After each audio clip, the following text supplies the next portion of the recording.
Hello, my name is Carol May Whittick, spiritual life coach and your host of Her Conversations, Tools for the Awakening. Her is an acronym for Higher Energetic Resonance. This is the optimal state to embody in order to attract our highest desires. What is the awakening? This is the moment in time when humanity rises up out of the darkness. Who is awakening? Each one of us present on Earth today, reclaiming our sovereignty, seeking greater possibilities in our reality and looking for solutions. We know being awakened is not a lofty ideal but a necessity. If we can transform ourselves, we can change the world.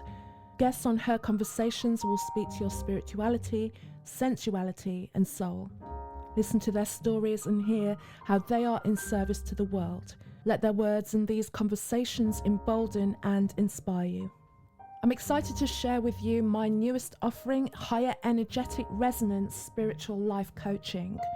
When you work with me, I will support your awakening to truth and your innate gifts, aligning with your higher self, being led by your intuition, and you ascending into your purpose and your fullest expression. You will know that whatever you want to be or do is possible. I intend for you to be unrecognizable to yourself, and that your transformation will serve as an inspiration to those around you in this changing world. For more information, you can click the coaching link in the show notes or contact me on my website, carolmaywhittick.com. My guest on this week's episode is Stephanie Banks. She's an intuitive channel, mentor, and author. Stephanie's desire to channel came from her need to connect with her mother when she lost the ability to communicate verbally because of dementia.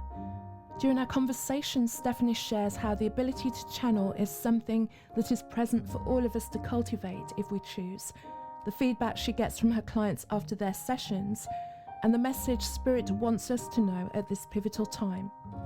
I also share what insights I received after my session with Stephanie. So as always, I begin by asking my guests. Her is an acronym for Higher Energetic Resonance. When do you feel that higher energetic resonance? I feel my most her when I am in the process of my radical self-care. Care to elaborate?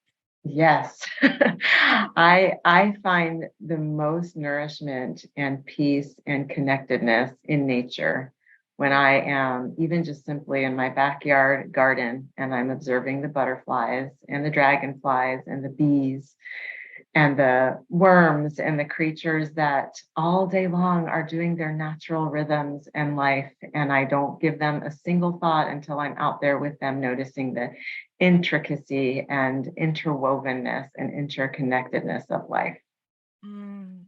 Beautiful answer. And it's so good to remind us that nature is here, because we're always just so plugged in, literally. Somehow it persists, nature, despite everything that we attempt to do, like even in concrete, the little flowers come up. So you've always got to be respectful of what Mother Nature does. If she just wants to shake you off, then that's it. That's right. And who could blame her? Yeah. So, reset time. Anyway, before we go deeper into our conversation, I just wanted to give you an opportunity, Stephanie, to just introduce yourself to everyone. Just talk about who you are, your journey, what got you to who you're being today and the gifts that you have today. Thank you. I'm Stephanie Banks. These days, I am a professional intuitive channel. Prior to this pursuit, I was a speech therapist working in medical and hospital environments, supporting people who had swallowing disorders, traumatic brain injuries, strokes, babies with prematurity, and neurological issues, all things fascinating and brain oriented. I have always been intrigued by the incredible neurological system that we are made of, and our brains most specifically. About 15 years ago, I made a friend who was a professional channel, an intuitive channel. That just meant that she connected to souls, both on the planet and those who were on the other side. Before meeting her, I didn't know this was even a thing. I had never heard of it. It wasn't part of my upbringing. It wasn't part of anything I'd ever heard of. And when I witnessed her in the beauty and love of this connection and exchange, I knew I needed more of it. At the time, my mother had dementia, and I was finding it very challenging to communicate with her. We would often end our conversations with frustration and overwhelm and misunderstandings simply because her brain was changing and the pathways were breaking apart. And even with my clinical background, it's still my mother. And I still had, certain ways I wanted to interact with her and things that we needed from each other. So I asked my friend, would you please channel my mom's soul so I can understand from a deeper perspective how I can show up for her, because what I was doing didn't feel to be very effective. So she channeled my mother, and I learned so much from that experience. It's almost like it reconnected us on a level that transcended this human experience. And I was able to walk the rest of the way by my mom's side through the rest of her dementia, through her transition, and now to have this beautiful relationship with her from the other side, where she sends me cardinals and butterflies and signs in nature and joy and laughter every moment, really, that I'm awake and paying attention to it. I knew when I received that much healing from what my friend did for me that I wanted to learn how to do it for myself and also how to do it for others, because I can see a world in which we are not separate from the loving energy that surrounds us and exists within us, but we are working with it. We are at one with it. And channeling for me is what is a pathway to that. So I got trained. I did thousands of hours of practice, and now I do this for clients all over the world, and it is my greatest joy. Amazing. So my question would be, and many people's question would be, when you start to develop your abilities of channeling and you're starting to tap into a communication of voice, how is it that you can be sure that that is the voice of what you're channeling, or it's not your imagination creating a narrative and getting in the way? When do you kind of pull yourself out the way, or when do you know that you are out the way and actually receiving what you're actually tapping into? That's such a good question. What I have found is that you have to bring your imagination into the exchange, because the imagination is the place from which I channel. If I cannot imagine the imagery that's coming through, then I won't be able to connect to the significance of the message, and I won't be able to make that message functional and understandable to my client. So imagination is on board when I am channeling. It should be on board with all pursuits, I believe, in our lives, because if you look around your home or your space right now, everything your eyes will land on was first imagined Mhm. before it came into form. So why, as a culture or a society, we question the validity of imagination is beyond me. Yeah. We really need to get away from that, because imagination, it's real. It's how we create. It's how we perceive. It's how we are accessed. And so it has a place in channeling. And in terms of how do I know it's something that is coming through me rather than something that's being generated by me, that is practice. That it comes with the devoted practice of learning how to get still, get silent, create space so that spirit and souls can illuminate what's necessary. For me, bring language and words and imagery forward for us to understand and be able to utilize. And that is just a lot of practice. And also along with the practice of learning how to get out of our own way is the self-care.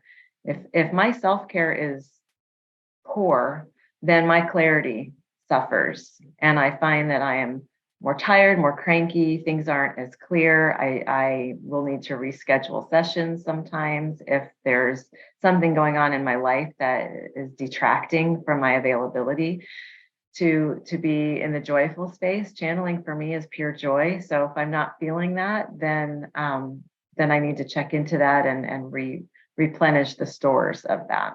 And what do you do for self-care? You've said nature. Is there anything else that you like to indulge in?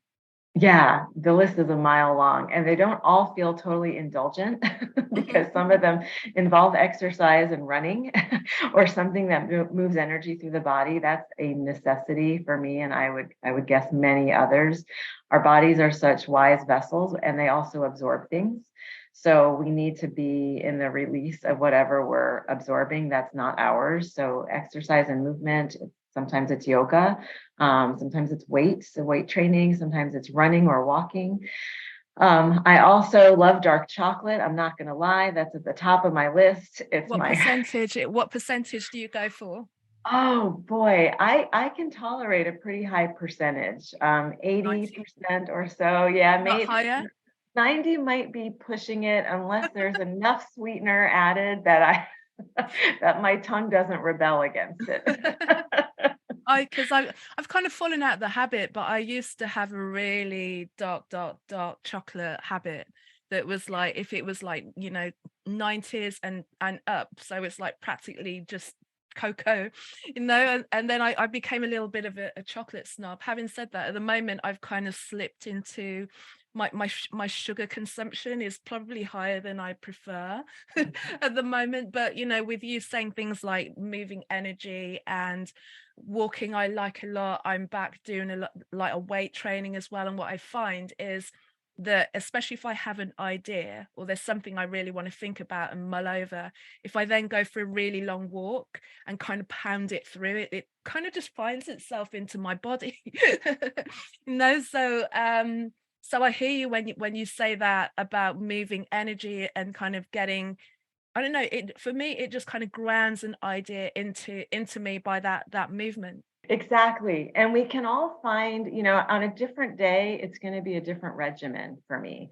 Sometimes it's going, a walk will be sufficient. And sometimes it's going to be a walk plus yoga plus dark chocolate plus some training plus a nap. Mm. Right? Rest is essential. And then I need to add a little more hydration sometimes because that's very essential. And then what is it that I'm hydrating with? So I might add, like I like to use these mushroom extracts. For some reason, they feel like they give me a little bit more clarity, a little bit more openness. I don't really know how it works, but whatever feels good, that counts as your self-care. Yeah. That's not harmful to you, of course. So anything that is nourishing to your body, mind, spirit, soul is absolutely, gets counted in that category.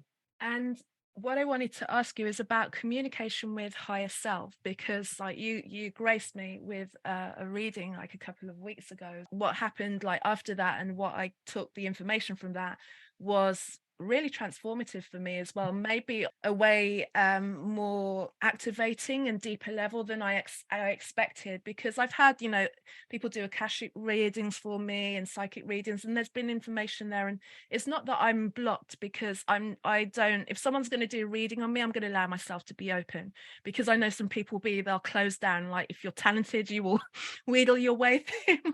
I'm sure you get that, so they're kind of testing you to see if you can wheedle your way through there energetically. But I'm always of the impression that we're always being nudged.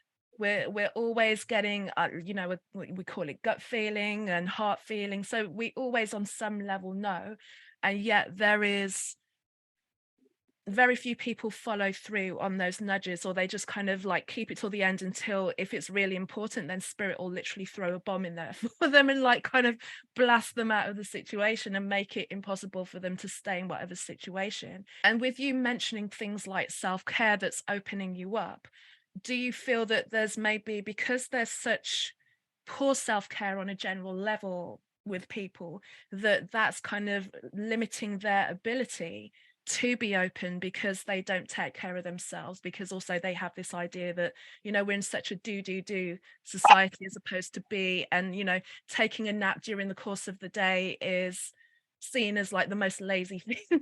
But when you work for yourself, that disco nap is going to help you do like a couple more bits of work later on as well. But yeah, how do you see that kind of affecting people in terms of allowing themselves to be available to hear what's coming through because of the lack of self-care? Oh, you said it so beautifully. Absolutely, I would agree. If the self-care is lacking, then we're actually not connected to ourselves, to Mm. the higher place of ourselves. We are more connected to that which is distracting. And if we don't take charge of our attention, there are plenty of places that will do that for us. Social media will do that for us. The algorithms will do that for us. YouTube will do that for us. It will just direct our attention wherever it wants our attention to go. And before we know it, we're down a lot of different rabbit holes and feeling like we just wasted hours of our lives. And chances are we did. Mm.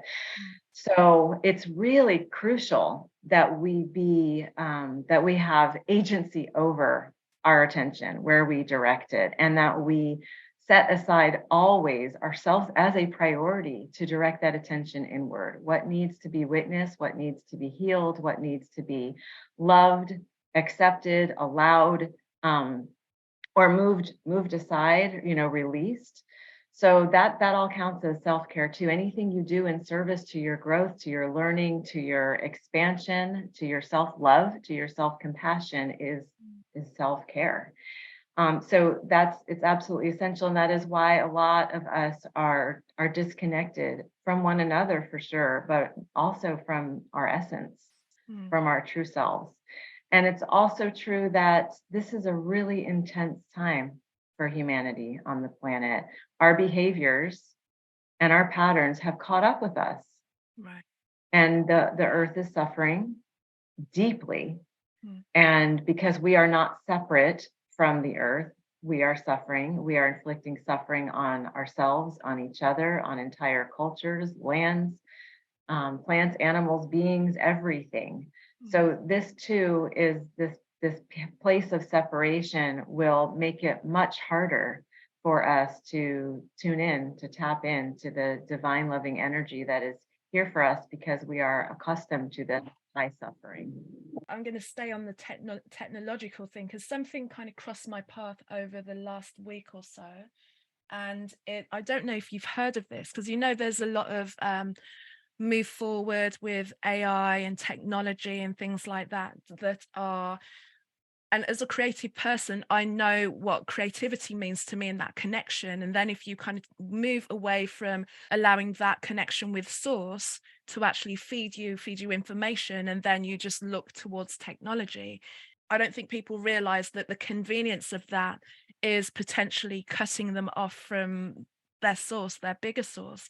And then even I don't know if you've heard of this, there is a AI, or it's kind of linked to like GPT, that is effectively creating an online avatar of yourself while you're alive, so that then your family are able to kind of like continue conversations with you once you've physically passed. And it kind of stuck with me, one, because it's called son somnium space.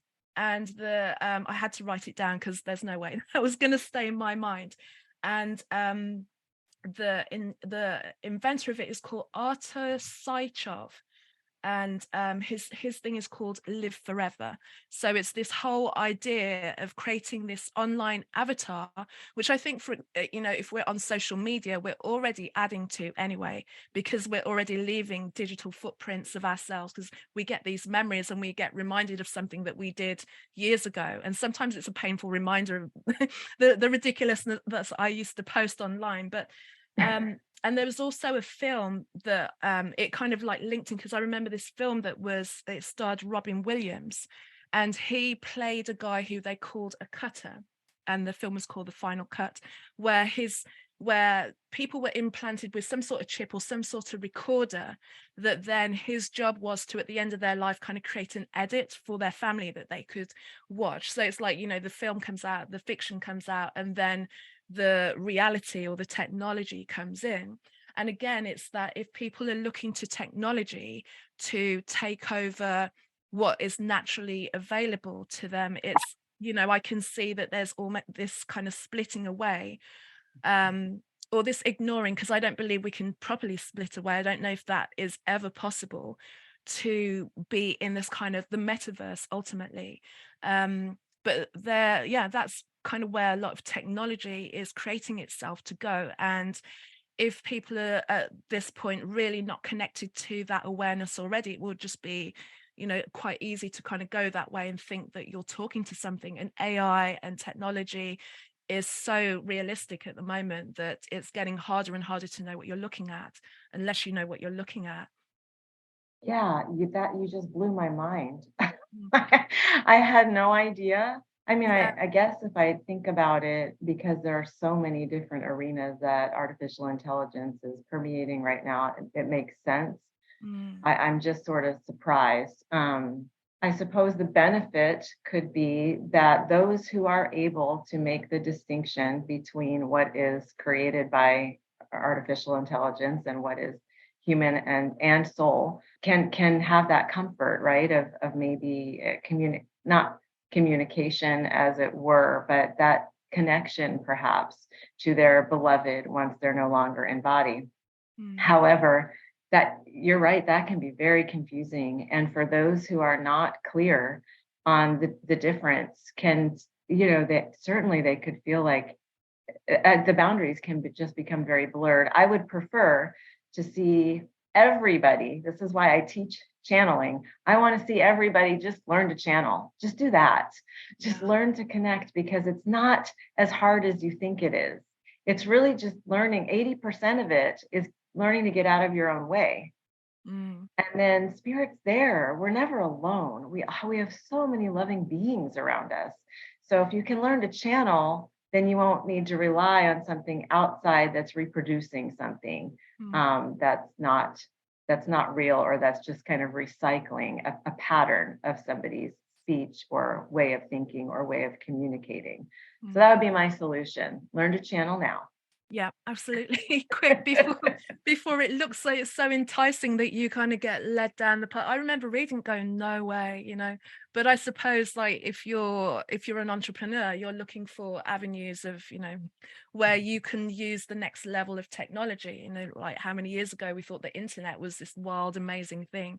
And here we are now in the way that we use it. So I suppose that there's good and bad in everything. It's just that we have to make sure that when things get utilized, that the people who are doing it for good have the loudest voice, or have a clearer voice as well, so that people can choose with clarity and real knowledge, or just kind of know in their hearts that something about that isn't right. Yeah, it was news to me. I'm like, I've got to ask you this question. That's why I had Yeah. to write it down, literally, like basically just to really clarify for myself. But yeah, I want to talk about, so kindly you gave me a reading. It was interesting because I asked 3 distinct questions, and just over the past couple of weeks I have really just focused on unpicking the first answer, really. So I've not even gone into like question 2 or question 3, because something about it just I'm not saying that readings before haven't rung true, but this just had a different aspect of authenticity for me in Mhm. it as well. I listened back to it a number of times, made copious notes, and really thought about um what it is you'd said, because also I'd asked you to kind of like send message or kind of interpret what my higher self was saying. So it just really felt like a bigger part of myself.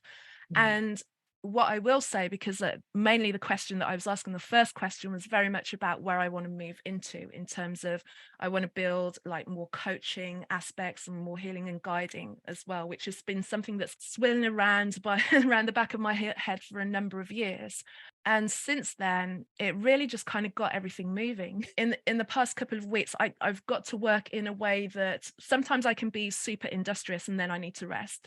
But it was just like this energy of getting things done is like over and beyond that I usually work with, and I'm not a lazy person.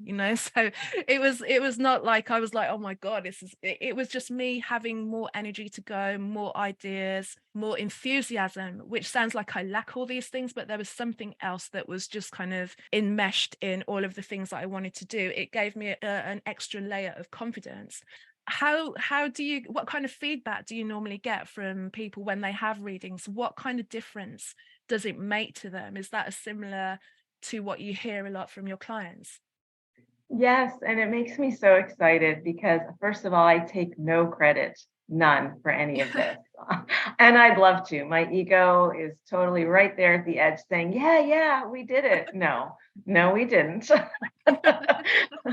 But what we did together, you and I, or me and whomever I'm working with, is we created an opening for Mm, light and for spirit and for possibility and for openness and for release.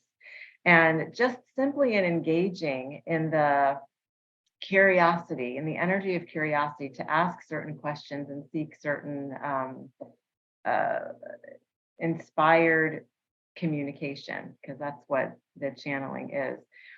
I always trust that you'll get what you need, and it moves energy just by nature of showing up, just by nature of asking a question and listening to what comes through. And what comes through, even though it's through language and words, it's not limited to language and words. It's not about just the processing it in our minds. Okay, I understand that. And so here's my marching orders, and this is the list of what I'm supposed to do. No, in the transmission, something truly incredible happens. I don't have words for it, but energy moves. Things get shifted, and then we have space for our soul's purpose to, our soul to create and to deliver on more of what it's here to do. mm, And my clients report a lot of lightness of being, something, like almost like they let go of something, a burden has been dropped, which allows us to move through in our journeys with a lot more ease and well-being, and like you said, confidence. mm, um, I also, this week, I'm still scratching my head stunned because I was working with a very dear client who had a very physical injury to her shoulder. All week since our session, she has been telling me it's healed. It's healed. Our session healed this. Now, I am not a body worker. I am not working with the energy of the body. I'm not moving anything there. I'm not a healer in that way. So I don't know. Great. I mean, amazing. She has linked it to a part, the injury occurred at a time in her life where something with a relationship kind of imploded, mm. and she is relating that to the timing, and something has healed for her, and her life is now pain free, is what she is reporting. And I'm very hesitant to even share it sometimes because this is a disclaimer. This is not typical. I am not a body healer. But in terms of the healing that you can receive, yeah, it transcends anything that we can understand through our minds, through our cognition, Mm. because we are energy. And there's a lot we don't understand about energy. Yeah, I can definitely attest to feeling just that extra layer of oomph, and then just a sense of urgency to Mm. just, just get on with stuff now. Those little excuses or those little pauses or like wanting to think about it and wanting to push things back to the launch date, and it's not necessarily necessary. It's and yeah, it's something that you're like, who is this? Like, almost looking around going, it's me, but like me plus something. So yeah, I just wanted to feed back on you on that. So I've not even got to the point where you kind of gave me a message coming through from my mother as well. And I think that's me kind of pausing, going, knowing that's, I need to be like have space to do, and these kind of first two aspects were very much about me doing and creating something, and I've just been busy doing that, gleefully and gladly busy doing that. And I think that other aspect is just going to take me to go, okay, we can pull back now and just kind of open up to that, because a busy mind is not ready for that. I want to be respectful of, I want to be respectful of that as well. I want to also ask about global transformation. I see that we're on this kind of precipice. I've spoken about technology and kind of technology trying to impinge on people's connection, or kind of get, veer them off in another way. For me, just seeing where we are in humanity, that these are ages that have been spoken about in so many religions and modalities and everything, there's always been this knowing that there's going to be an expansion of humanity. And have you had any visions of that? How have you connected to that? What have you seen? Have you heard how Earth talks about it, or nature talks about it, or animals talk about it? Because they're not, involved in in this distracting world that we are. Like we're kind of creating all this stuff on top of it, and they're still being. So what are you hearing? Is there anything that they're trying to tell us and we're just not paying attention? Oh, yes. It's my personal preference to listen very deeply to our wise indigenous brothers and sisters, siblings who have been in the care of this beautiful planet for endless time and understand the rhythms and the harmony and the balance that we have, that many of us have forgotten. And when we forget how to be in reciprocity with the earth, she gets out of balance just like we do, and then we see exactly what's happening right now. I don't need to list all the obvious things, but even with the obvious things, people are still denying, looking away, distracting away from it. So when I go to listen, I am listening for and digging deep into what is already known to and shown to bring us back into balance. And this is why I planted a garden, actually, because it is the most basic thing that we can do to regenerate the earth, even in our little space. And if we don't have a little bit of a backyard, then it's a pot. And if we don't have an outside, then it's a pot inside, with a plant.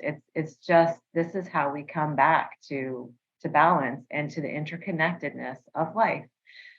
So I went to the Amazon rainforest a few years ago, and that I'm still unpacking that trip, being surrounded by the energy of the rainforest and the natural balance of all species that depend on one another, and on the stewards of that land, the indigenous tribes that we who hosted us. They were kind enough to invite us into their territories. Some of these are tribes that had not had previous, don't have a long-standing history of outside human contact.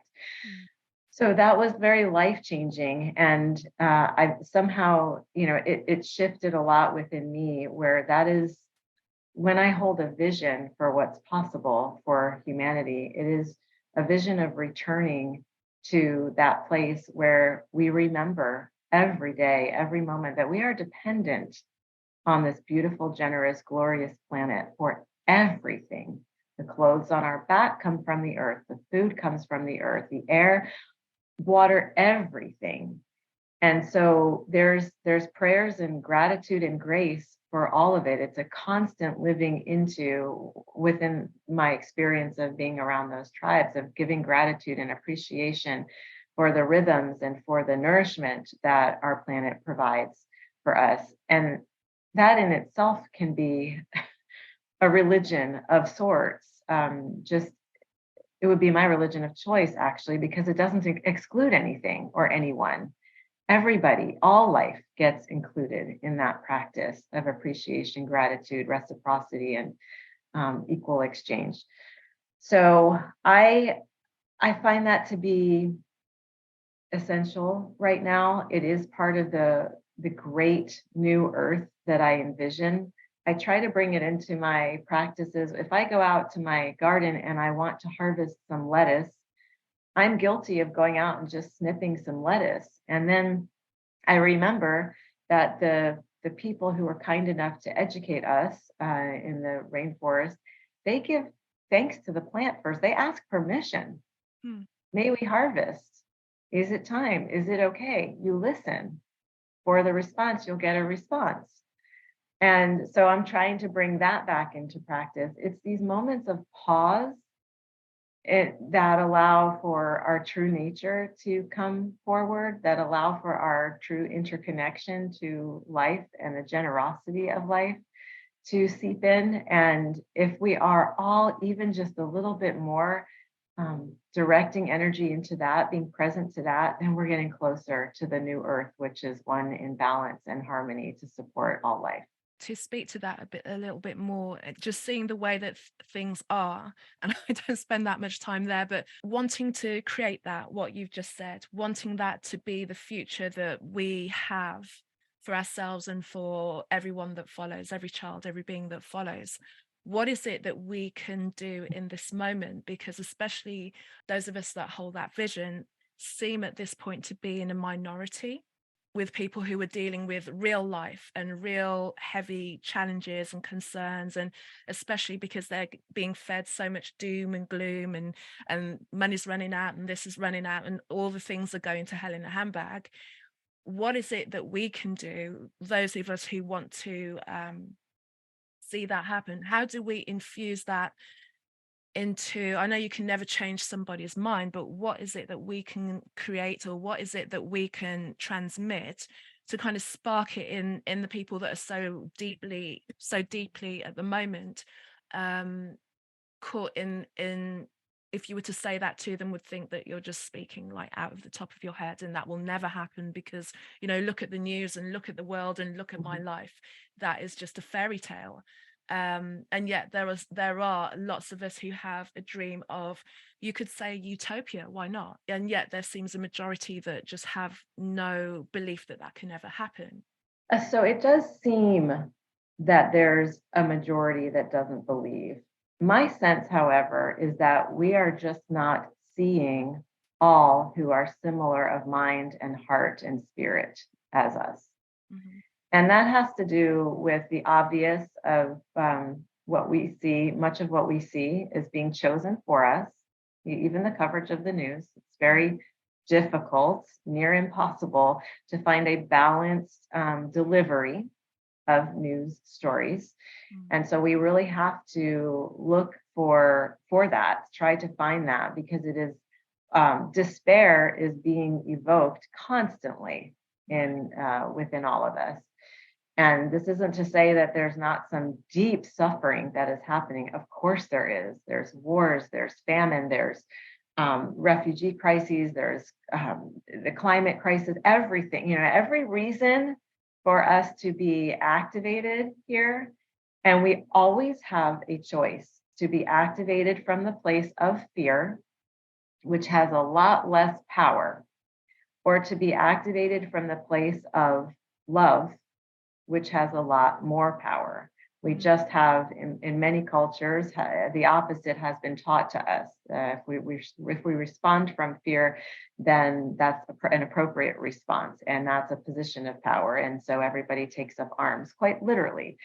But as we see, that's not working. That's not effective. And I'm not here to discuss politics at all, or my personal beliefs about anything. But we can see what is working and what is not working. Yeah. And so I feel that there are more of us who are here as souls to witness and to midwife the new earth, the rebirth of humanity, the transformation to come back into centeredness, balance, and harmony. There's more of us than we know. And part of that is we haven't felt safe. Many of us have not felt safe to talk openly, which is one of the beautiful gifts that you are offering, Carol May, because you have a platform for speaking openly and deeply about these things. That is contributing to the regeneration of humanity and of our planet. And once we can be more open, even if it's just at first with one or two other people, that will extend. There is a ripple effect that we almost never see until we are no longer in form, in this three-dimensional experience. And by then, I don't want to say it's too late, but it's harder to tell the others, hey, keep going, it's good, it's working. Keep sharing, keep loving. But I have found that as I show up with more and more courage to tell my story and speak my truth, which is not an easy thing to do. Right. It's not always fun. It feels very scary at times. I left a marriage because there wasn't space for all of me. So it requires some very difficult decisions in order to be able to be ourselves and to have the love and space that we need to grow as souls. So my showing up with courage, you showing up with courage, speaking our truth, it adds to a collective that we don't see because it's not currently being highlighted in mainstream. So maybe we stop looking so much into the mainstream and we start either creating the circles and communities that are doing just digging in and doing the work, or we route our resources in that direction. That is something that many people can do. And I'm not talking about making major donations. If you have the blessing to be able to do that, yes, please do that. But find what breaks your heart and send some resourcing in the direction of those who are serving into that issue or that problem. I have found incredible delight in sending even small amounts of money because many people sending small amounts is changing the world. That's good. Thank you, because I just thought, like, am I the only dreamer here? But it's No. great that because I'm like, there's no way I'm going to go out like that. Like the kind of the purveyors of doom. And because I also I work in alternative media and I see how corrupted that is as well. Like even on what is considered mainstream and then what is considered alternative is just as messed up. I kind of saw where people got steered, really. It just seemed like there was like a knowledge that there was going to be a splitting off of minds and beliefs in the mainstream, and they just needed somewhere to go, and they got caught in a kind of secondary trap.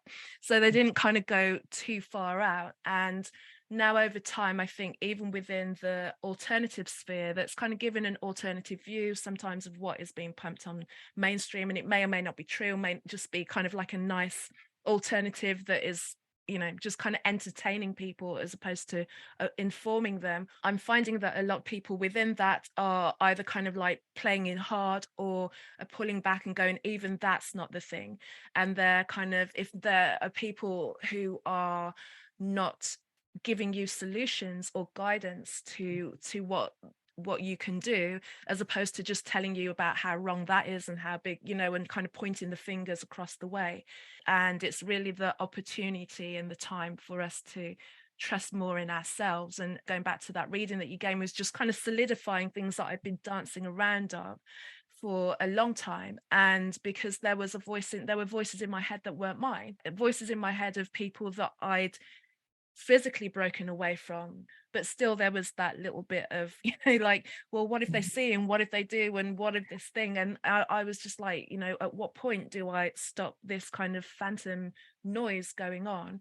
Because then for myself as well, when it comes to, and I don't know if this is channeling of sorts, but when I really just kind of lay back and allow myself to be boundless in terms of like body and mind, that where do I end and where does my higher self begin, it becomes this just like this flood of information. And I'm always kind of waking up at certain points in the morning and just kind of like putting stuff down, but it's just really been like top level stuff now recently, where you're just like, there are not enough hours in the day, but I still do get my sleep, but there's like so much like information coming through, and it's really exciting to feel that.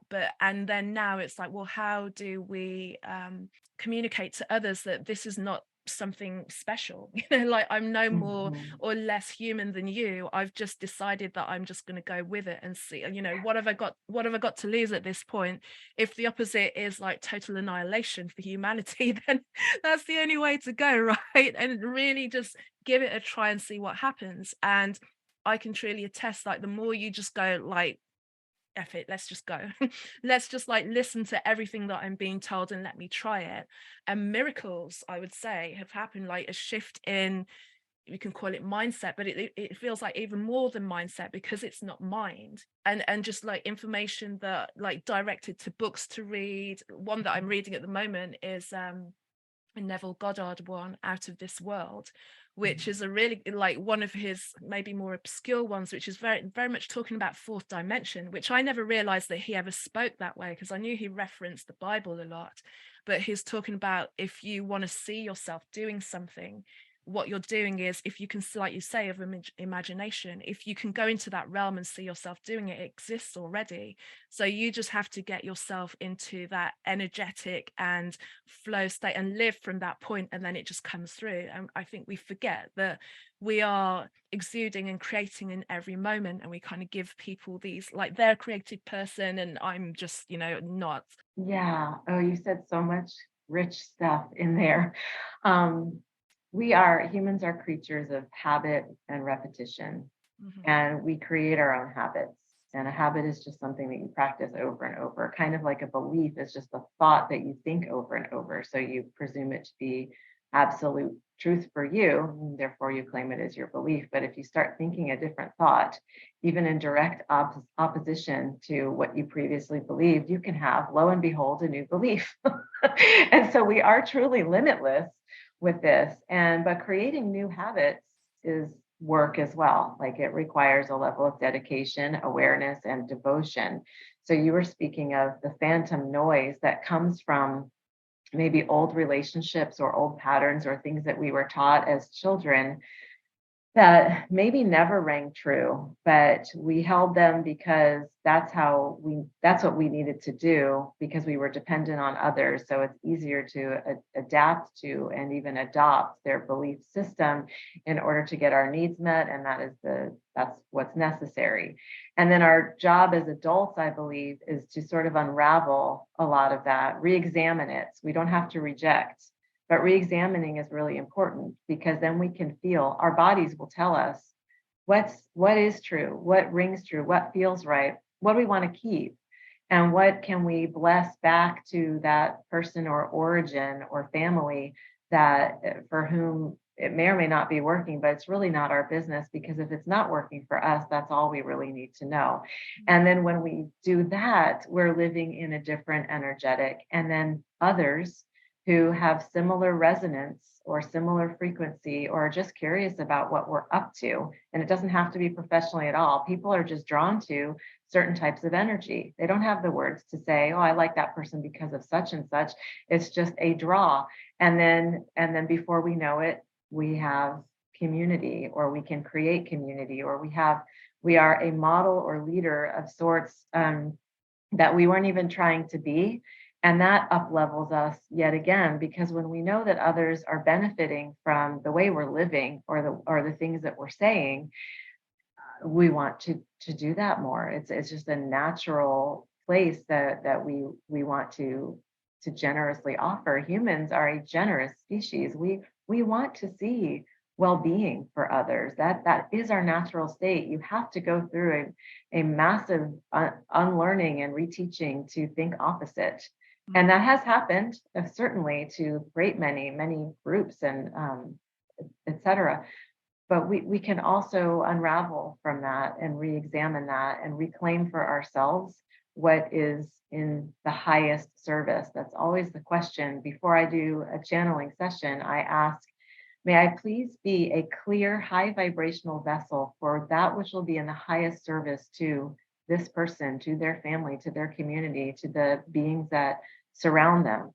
Because if we are in the highest service, which we will not understand from a place of cognition, because that's up to spirit to determine what's in the highest service, then that's the place, that's the starting place, I believe.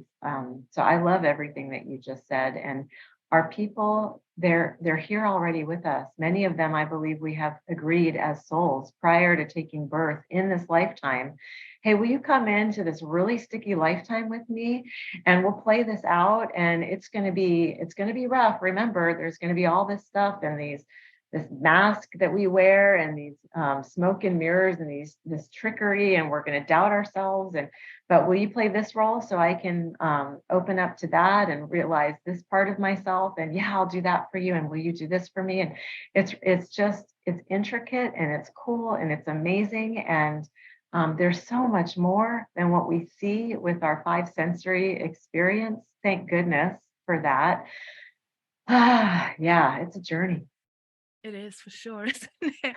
I was writing a piece earlier because I'm doing a project with someone where we're talking about awakening, and they just wanted me to write like give a testimony about your awakening, and like the last sentence was like, yeah, it's never over. I'm just like, is that?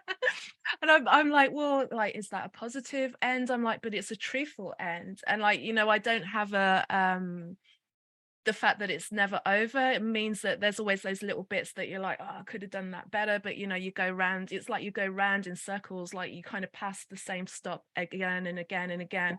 And it's just about how you react or respond, or don't even notice. That you've really kind of moved out of it, where it turns up again and it's got nothing on you.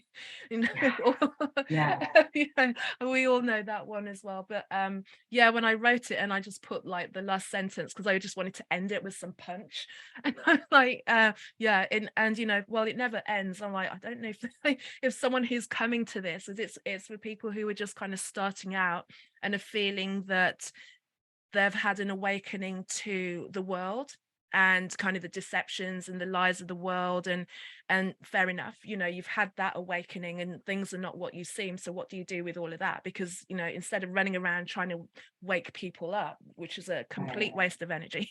Mhm. I mean, Yeah. but even that, you kind of like, when you first have this realization that things are different, one, it can be scary, and I can get why people hold on to the deception so much, because there's a comfort in what you know. But for me, it's always been like finding out that things are not necessarily the way that I've believed it for a long time has actually given me a freedom, in that, oh, it's not set in stone like that. So yeah, maybe there are things about that I need to learn that are murky and dark, but it just means that what I thought was not the truth. There's a way out of this. But then you remember, just don't try and go around banging people on the head.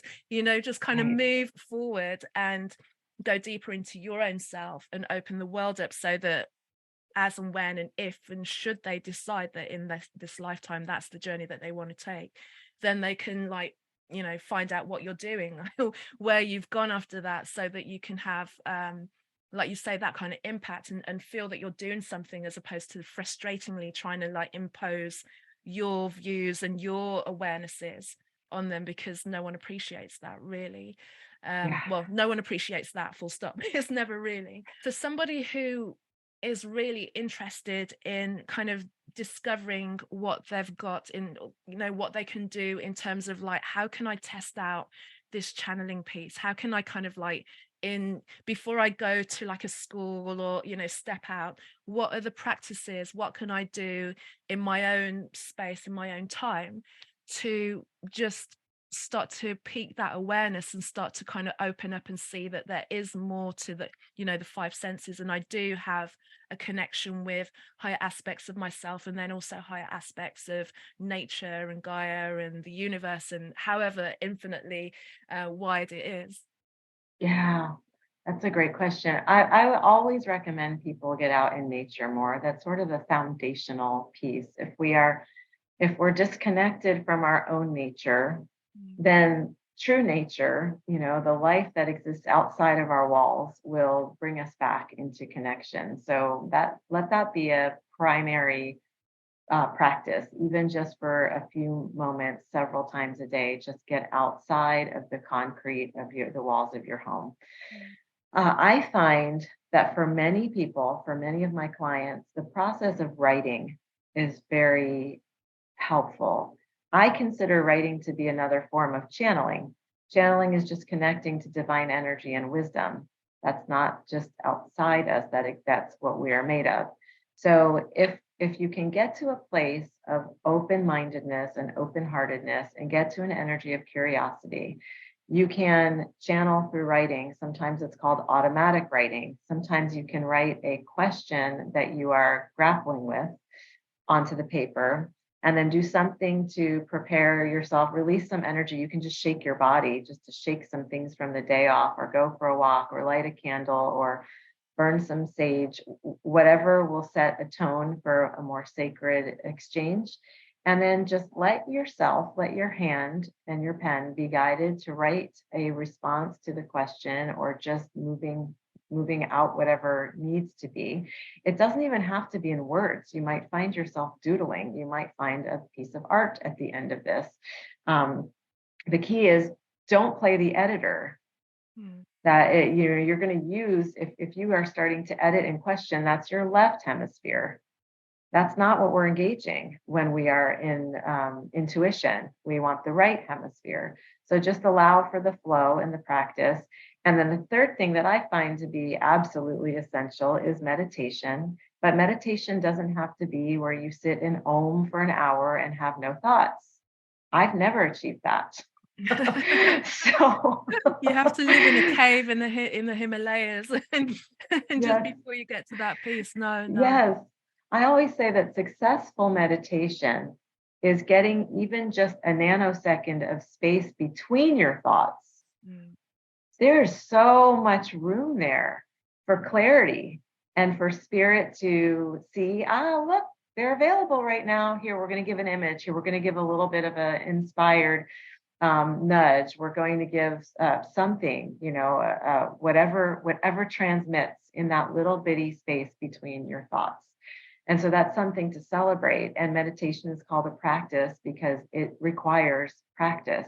I do not consider myself good at meditation, but I have to keep showing up to it nonetheless, because without that, I become my thoughts, and that is a scary pursuit. I'm laughing because I know as well. It's a recognition of that. Yeah, I can. It's interesting over the years the different kind of meditations that I've tried, really, and I just find at this point in time it can be different things.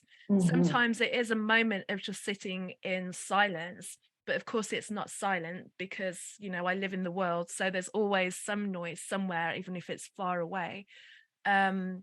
And then there's the kind of the churning of the mind that goes on.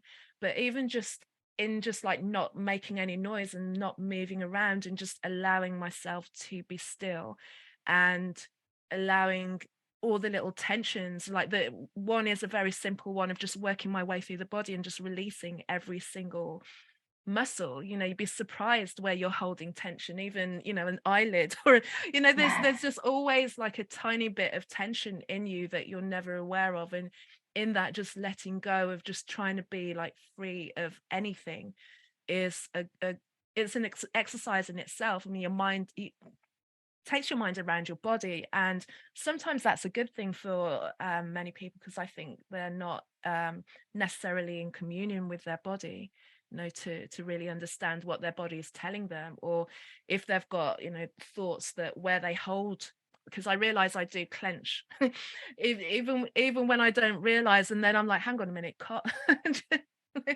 Stop.